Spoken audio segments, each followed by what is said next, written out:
Oh, and it was kind of a thing where the thing that was chasing us, we had to run into a room, and from there we either had to hide behind something or, well, essentially the one right choice was jump out the window.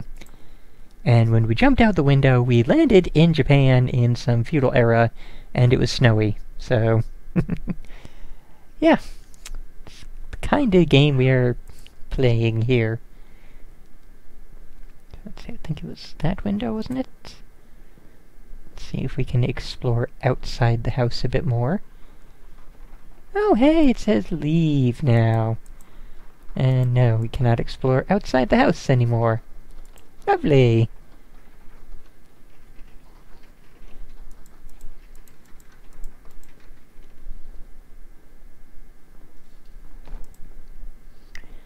Alright, back upstairs we go, because there are no other areas that we can check. I don't think.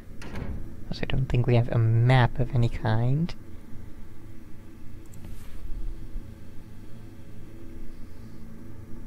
No, definitely no map.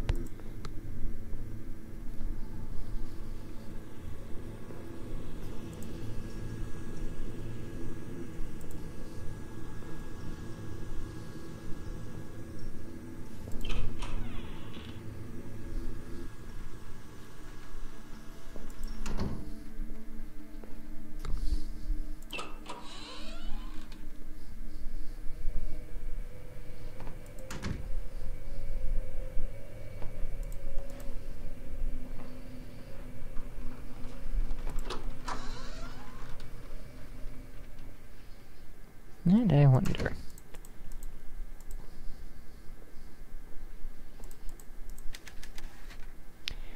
Now we can't walk out the door and explore outside. Great! Ace Reporter.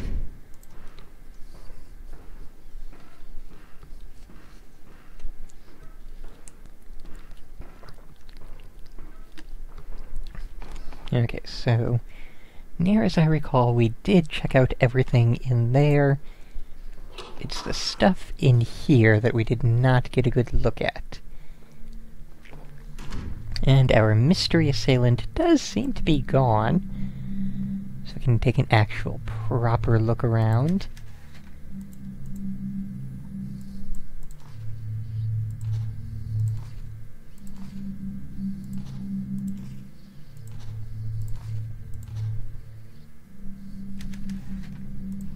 Okay, we have a photo of James Lowry and Harris Boulard. Okay. Nothing in the mirror, I see. Okay, we can tell that without opening them, apparently. Yeah, I got a page of something. Apparently we can't open the door. Woodcutter, I know your secret. James Lowry sends his regards. Okay. Character's my prime suspect. I bet his blackmail scheme went south, so he killed Boulard. Hey, we have a safe, and we have a safe number. Groovy. Come on then, pick up the page.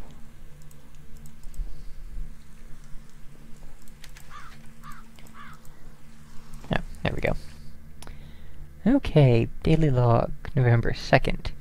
We did a test run of the ideofocal lenses today. At first, we did not know how to interpret the results, but now I believe they are working better than we had anticipated. Instead of an unfiltered stream of sensory information, what we are seeing is subconscious memory. The lenses distort in response to visual stimuli that the wearer has some knowledge of. They see what my conscious mind cannot. Josie proposed that what we are really doing is mining dreams. Dreams are, after all, a form of ideofocus. A time when the subconscious comes forward and shows us truths that we might otherwise not recognize. What we are striving for is unrestricted access to dream thought. As a control mnemonic, the mask works pretty well. I could tell that Josie was dubious at first, but now she understands.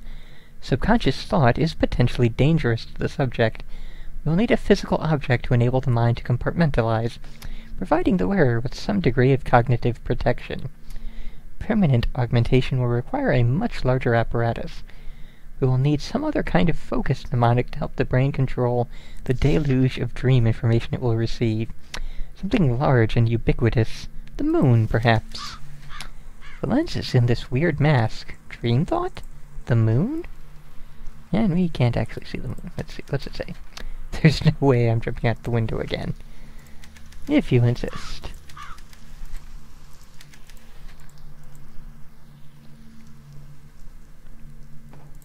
Okay, we got a page over there.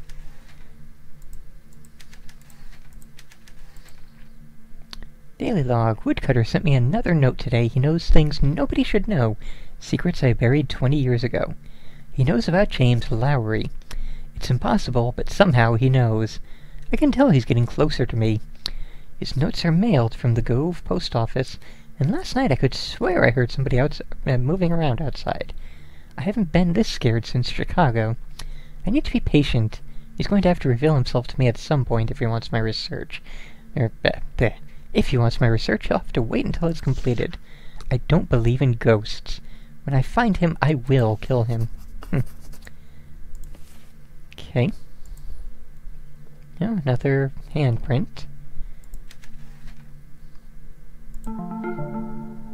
If Woodcutter killed Bullard, he was pretty sneaky about it. No marks on the body, no sign of a struggle. Coroner ruled it was pancreatic failure. How do you kill a man without leaving a mark on him? And why return to the scene of the crime?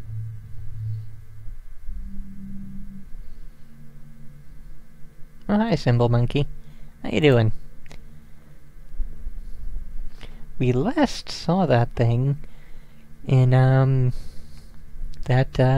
whatever it was, when we were in snowy Japan.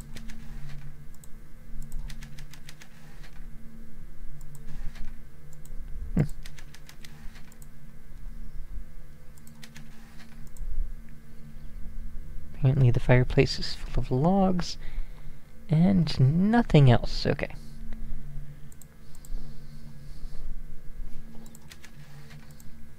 Alright, nothing hidden there. Anything under the... nope, nothing in the cushions. Alright, to the safe.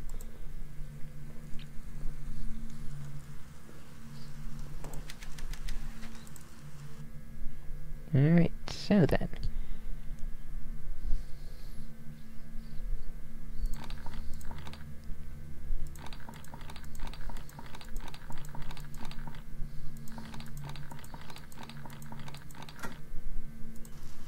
There we go.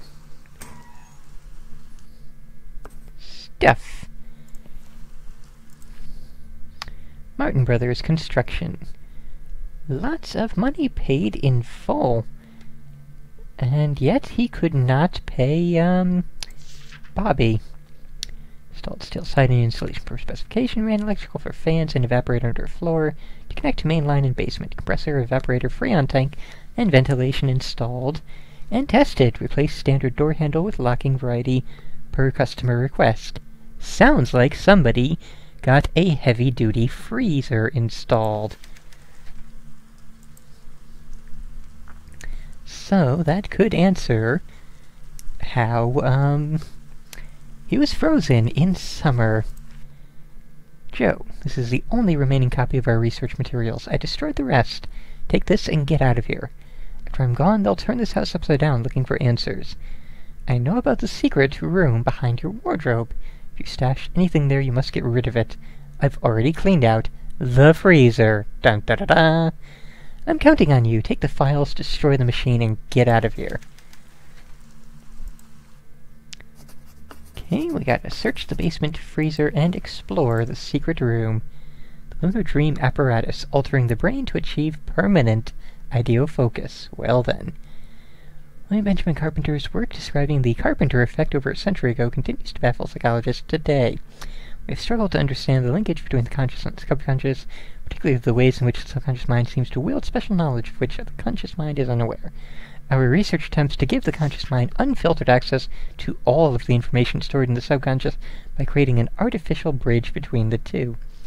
We've done this in a rudimentary way with a set of lenses that reflect light by tracking alterations in brain waves, but a more robust connection requires permanent alteration of the brain.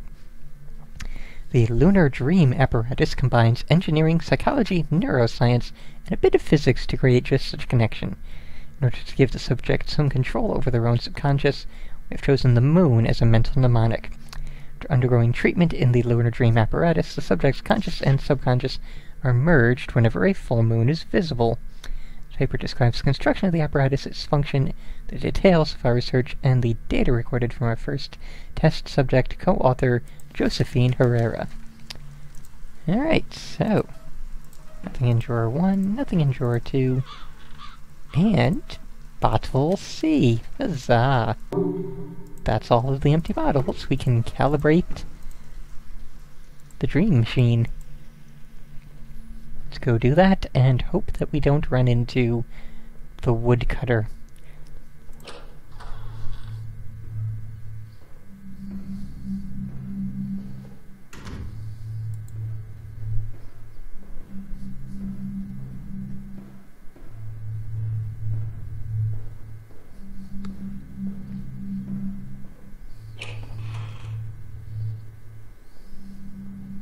I do like how you have freedom of, the ability to look around as you're moving, so that,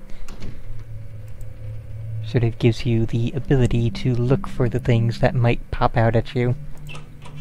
Although I will say this game has been very good about jump scares. Don't think there's been a single jump scare yet. Oh, herp derp. Leeches! What's an empty bottle without leeches in it?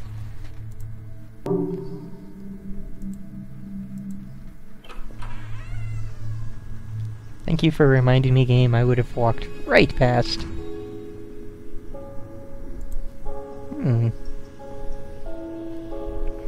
Music. Was this music here before and I just forgot about it? Is there anything changed? Nope, nothing changed.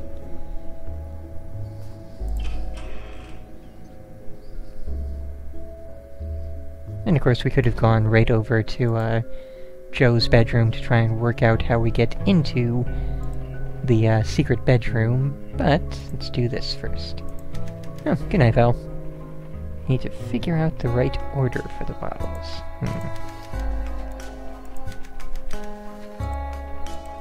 Okay, so I guess we are not going to do this right now. Oh well.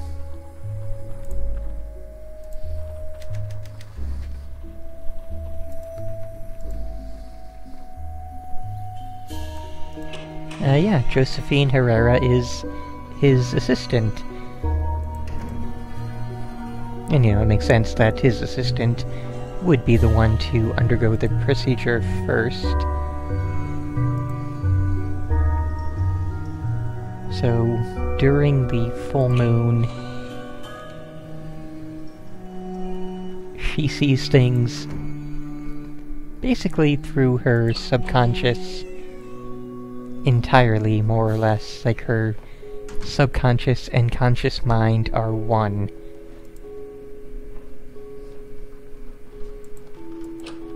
Which, you know, probably doesn't actually mean anything, but within the context of the game, it has meaning.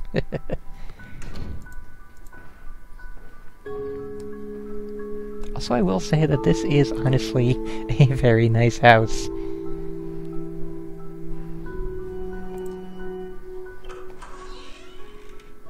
So then, secret behind the wardrobe. Wow, that was hard to find. And it's dark in here. I don't really see much of anything.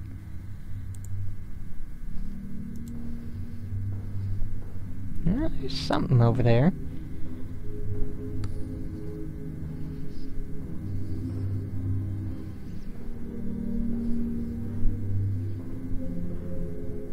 Okay, there are some things over here.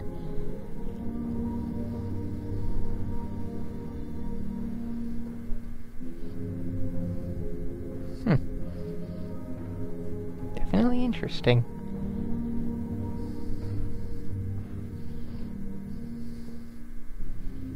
Okay, Edgar Allan Poe book. But, well, there's a jump scare. Sort of. Just, slightly. But, yeah. Oh, well, gee.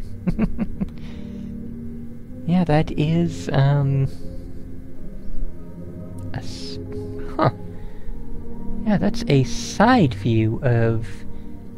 That's a view from, like, where the wardrobe is of his bedroom, and, like, over, and that side is the fireplace where Symbol Monkey was sitting. So the fact that it was looking through here made that actually more interesting than I realized when I was, first looking through there.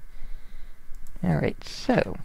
Dear Diary, I was thinking about Dad today. I finally got some confirmation from the insurance company which fills in some blanks. Here's what I know so far. Dad went to war in 1940 to the Philippines, had some minor injury, and was discharged in 1944. Only member of the unit to survive, the rest having died in a submarine. 1946, his parents' home in Illinois burned down, and he turned up to collect the insurance payout. At least somebody did. He didn't have any other family, so it must have been him. But after that, I can't find any trace of him. Then in 1952, the name Harris Ballard turns up in the footnotes of a research paper from Oakley College. Is this Dad? If so, what was he doing in the years after the war? Maybe he went abroad. There are some inconsistencies. Dad studies physics, not neuroscience. And Dr. Harris Ballard of Oakley College seems to have a chemistry background. There couldn't have been two Harris Ballards at the U of C in the 1930s, could there? The scariest thing for me is that Dr. Ballard looks nothing like the one photo I have of my father. In the photo, his face looks different, and he's not so tall and skinny. Of course, he could have been younger, as the photo was taken before I was born, but maybe it's not Dad in the photo at all. I've changed my major to neuroscience and moved out here with one purpose: to figure out if Harris Ballard of Gove, Kansas, is the man who promised to marry Mama in 1939. It's been 2 years, and I'm still not sure. I don't have the guts to ask him. What if I'm wrong? What will that make me? Okay. Good night, Ark.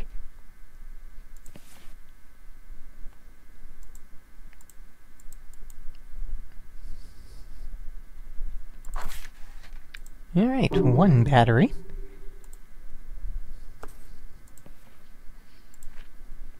Dear Diary, got a letter from the Herreras today.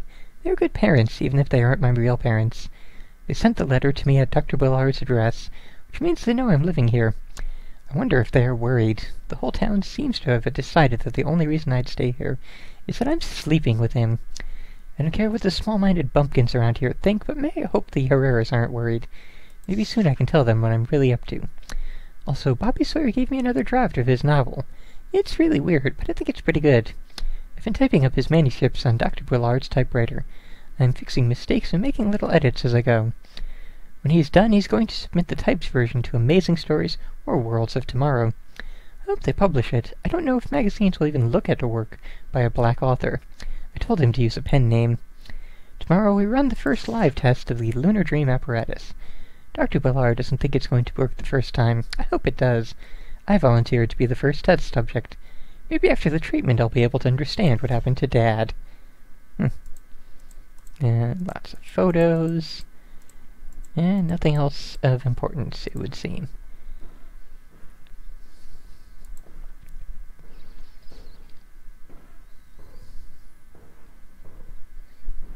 Also, this would be the absolute worst time for the woodcutter to show up, since, you know, slow movement, and only one actual exit.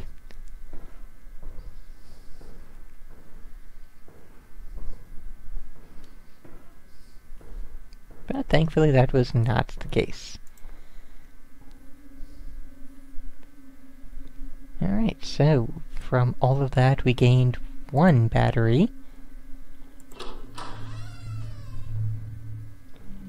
No real information on the dream apparatus.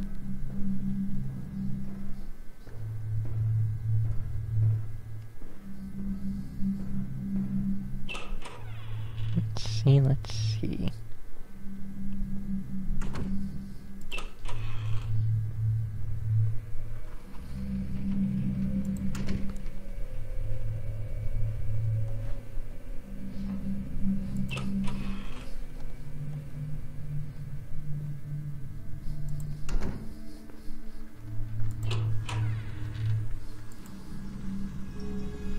Whoa. How did I miss that? January 2nd, 1961. Happy New Year! I suppose I am wasting my time by writing you again, but the new year always makes me think about the past. I was very upset when you did not respond to my last letter. I was told that you refused my calls at the college. I understand that you are still angry, and for that I cannot fault you. But unlike you, I have gotten past our little meltdown. I've grown to see it that the inevitable terminus of our relationship, something that had to happen sooner or later. Like spilt milk, as they say, it's not worth crying over. I'm thinking this is probably from Wellington, but I do have a request. I will make it plain, Harris. I need money. Some of my investments went bad last year, and with Kennedy in the White House soon, the others will certainly fail. You may hate me now, but I cannot believe you will consign me to a life of poverty. Apparently it's Cynthia, okay. Somewhere deep down inside you, under that mask you wear in your daily life, I know you must still feel something for me. Please say you'll help me just this once, put down the mask, and trust your feelings. I did not get gambling debts from that, particular paper at all, but if you say so, game, sure.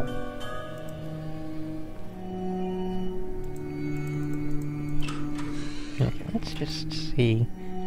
Can we get this battery out?